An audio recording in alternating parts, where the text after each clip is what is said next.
and welcome to Young Turks Ideas Without Boundaries. I'm Shireen Bhan. Now, we had legendary investor Ram Shriram on the show last week, and he said he thinks he considers mobile to be the single biggest entrepreneurial opportunity, not just in India, but globally.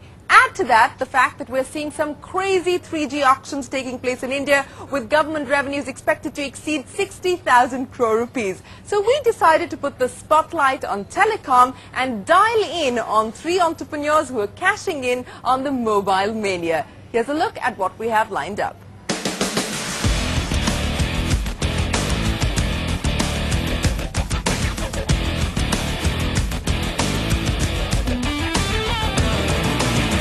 It started off as a company incubated by Infosys Technologies looking at the international markets. But when it almost went bust in 2002, it decided to head back home. Today, OnMobile is India's largest value-added services provider. In fact, it's also listed on the stock markets and has a team of over 900 people that are executing operations not just in India, but across 22 international markets as well. Here's the phenomenal story of this decade-old company. He's one of the pioneers of the mobile value-added services business in India. But for Molly Raman, this wasn't his first calling.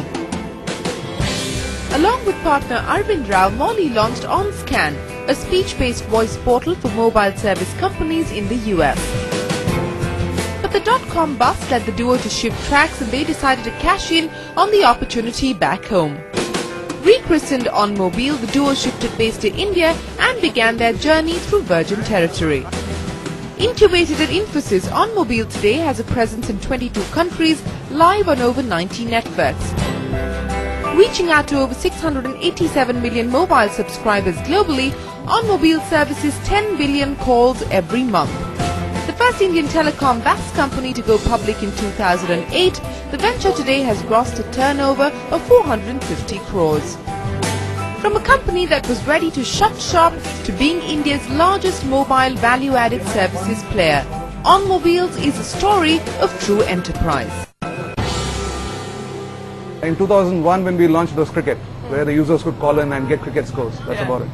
In 2002, we launched ringtones. Ringtones was fairly new at that time, and somehow it took off. Ringtone really took off, and so one thing led to another. And in Airtel, we moved from one circle to another. Orange became Hutch, and we rolled out our services countrywide, and things went on from there. And the next break came in 2004. In 2004, we launched Ringback Tone. The first one we launched was Voice Portal, wherein the users can call in and interact in the local languages to get the services. In 2004, we launched Ringback Tone, which is branded as Caller Tunes by Oda. That really took off. 3 years back, I mean, what we decided is that we decided to go out of India and explore other markets.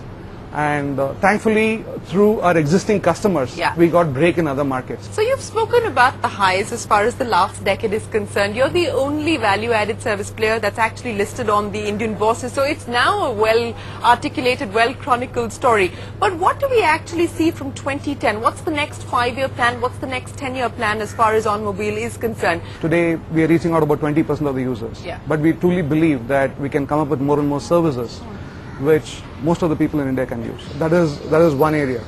The second one is about the international expansion. So today, recently last year, we closed 2 large deals with Vodafone Global and Telefonica, to roll out our services in many of their countries. And recently, we have also got a big break in Western Europe with a large operator.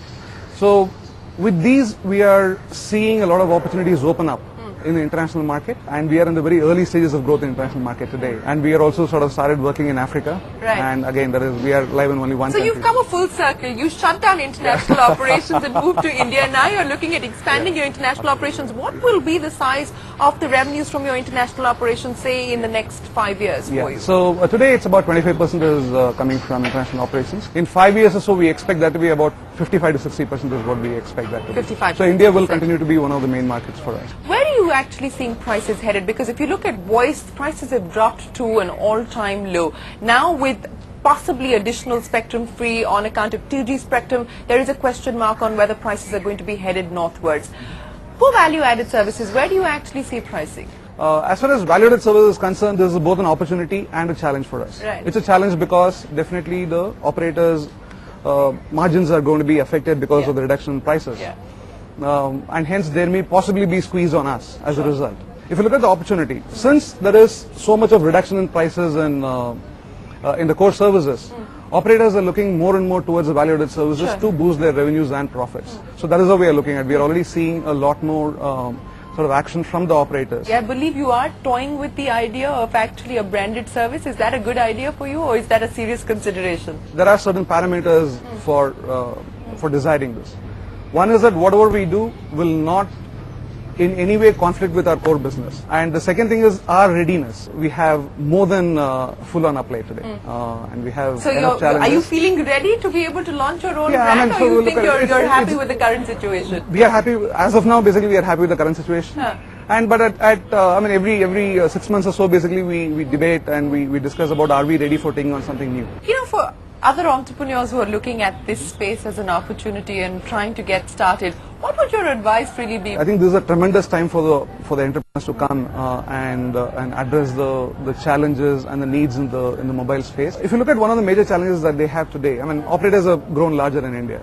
It is not very easy for a very small company to approach the operator and set up an infrastructure and roll it out. To enable the ecosystem of small people coming on board and providing services. Actually, we have started some initiatives. We have, like, so are you now mentoring young entrepreneurs? Actually, in that sense? It is better than that. Actually. So we have actually opened out our platform. And so that it is possible for any small developer to connect with you. To connect. So actually and use your infrastructure and to go to the operator and provide services for them. So from the operator standpoint, they get more and more services. From the entrepreneur standpoint, they can reach out to the operators which they cannot otherwise. And as far as we are concerned, we get a cut out of it because it is running on our infrastructure. How many people have actually taken you up on this offer? Right now it is on a beta stage and there are about 7 players who have already taken it up and a couple of servers have already gone live and they are successful. You know, again, in terms of your rollout plans internationally, there have been question marks of whether you're on track, ahead of schedule, behind schedule. Where do things currently stand as far as your deal with Telefonica, for instance? Telefonica, we are very much on track. In fact, when we entered the Latin American market, there were risks in terms of whether we'll be able to do the deployment on time. From the marketing standpoint, will we get enough support? They have been extremely cooperative and actually we are a bit ahead of schedule. If you were to put your finger on the segments or the verticals or the opportunities that you see being really big over the next sort of few years, what would those be at this point in time? One is that the entertainment will continue to be big. I think with the advent of 3G, it will become more multimedia and so on.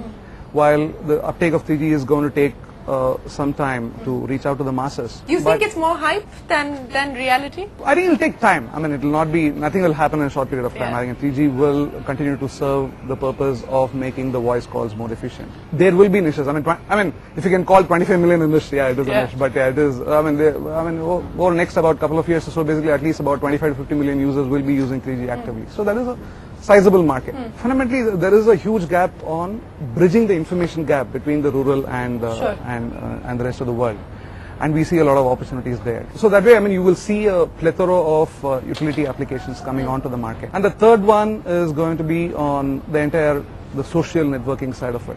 It is possible for us to leverage the inherent social network available in the telecom network and use it for the services. I mean, be it music or be it all. So that way we see a lot of opportunities there. So as we start this new decade, how would you like to position OnMobile? The success for OnMobile would be if we are able to serve every mobile user in the world every day.